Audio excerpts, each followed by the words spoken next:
seeing the clean streams, and also what that meant for me growing up.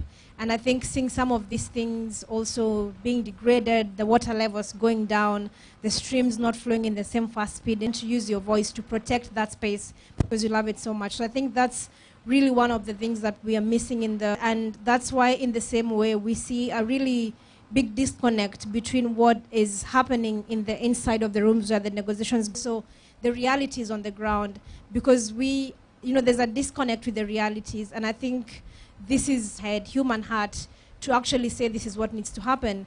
And in terms of what young people need right now, I think in that case, because we see so many young people, the reason they're stepping up is because they have seen the urgency, they see what's at stake, and in recognition that this is the generation that will have to live longer with consequences of any decision that is made today, of any inaction that's happening right now, to take that urgent action.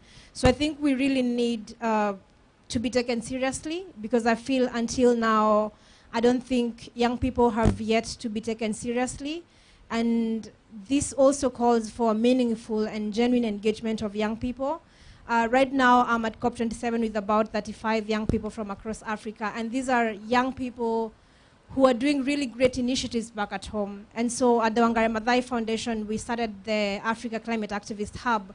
And I remember one of the first informal meetings we had with the young people, we asked them so many questions. How do you feel? Like, how did it feel in your first COP? And we had so many responses of people feeling lonely, feeling alone, feeling not supported, feeling ignored. All of these things are what young people feel when they are in these spaces. But their voices are equally important, and it is important that they're also acknowledged as equal partners, not like just to tick the box that we have a young person, we have their voice.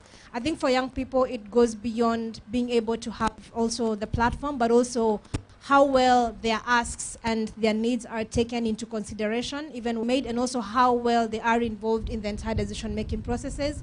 So I think it's a whole process.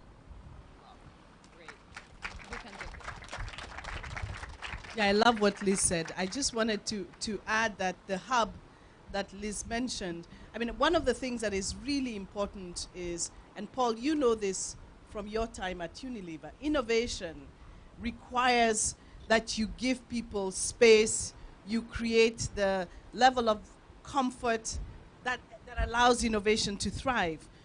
The solutions we're looking for the issues that we're facing today actually rest in the heads, hands, hearts of young people.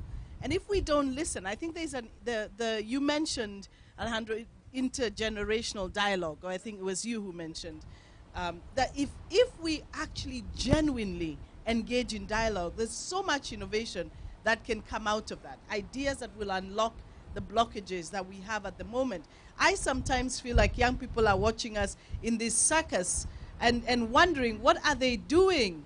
Like, so we could sit